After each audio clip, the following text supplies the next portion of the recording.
तो हर सुबह की तरह चाय गैस पर उबल रही थी, माँ खाने की तैयारी कर रही थी और बाबा न्यूज़पेपर पढ़ रहे थे।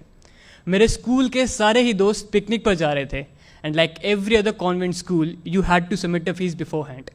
एंड बात मानिए से 8 साल पहले एक मिडिल क्लास फैमिली के लिए 800 रुपये बहुत बड़ी अमाउंट थी।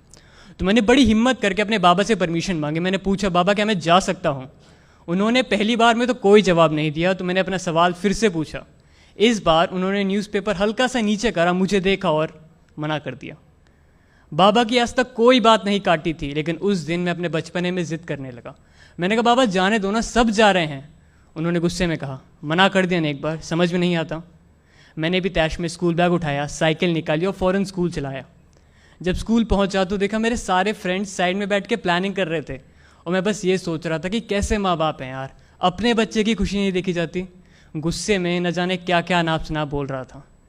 खैर, वापस आने का रास्ता जो महज 15 मिनट का था, उस रोज़ 1 घंटे में तय करा था। जब घर पहुंचा तो माँ ने पूछा, आज लेट कैसे हो गया? मैंने उन्हें कोई जवाब नहीं दिया। वो समझ गई थी कि मैं नाराज़ हूँ। उन्होंने मुझे समझाया भी, लेकिन मैं अपने बचपने में किसी की सुन कह रहा था।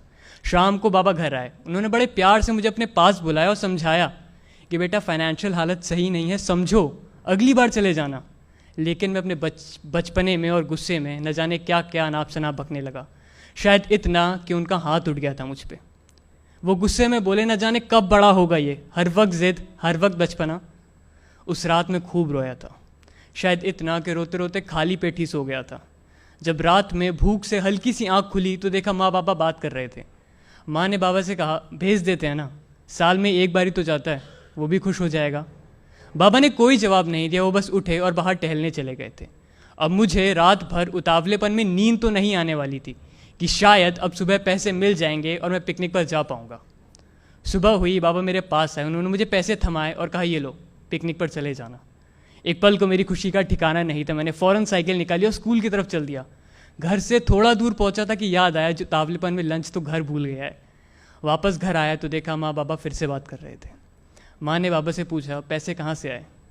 बाबा ने कोई जवाब नहीं दिया। माँ ने फ़ौरन बाबा की सूनी कलाई देखी और कहा, घड़ी बेच दी क्या? बाबा ने कहा, क्या फालतू की बातें कर रही हो, ऑफिस के लेट हो रहा है, खाना बांध दो। मैं अभी भी दरवाजे पर सुन्न खड़ा था, आंखों में आंसू लिए बस यही सोच रहा था कि सही में बाबा ने मेरी खुशी के लिए दादाजी की आखिरी निशानी भी बेच दी। क्या सही में मेरा सैर सपाटा उस घड़ी से ज़्यादा ज़रूरी था?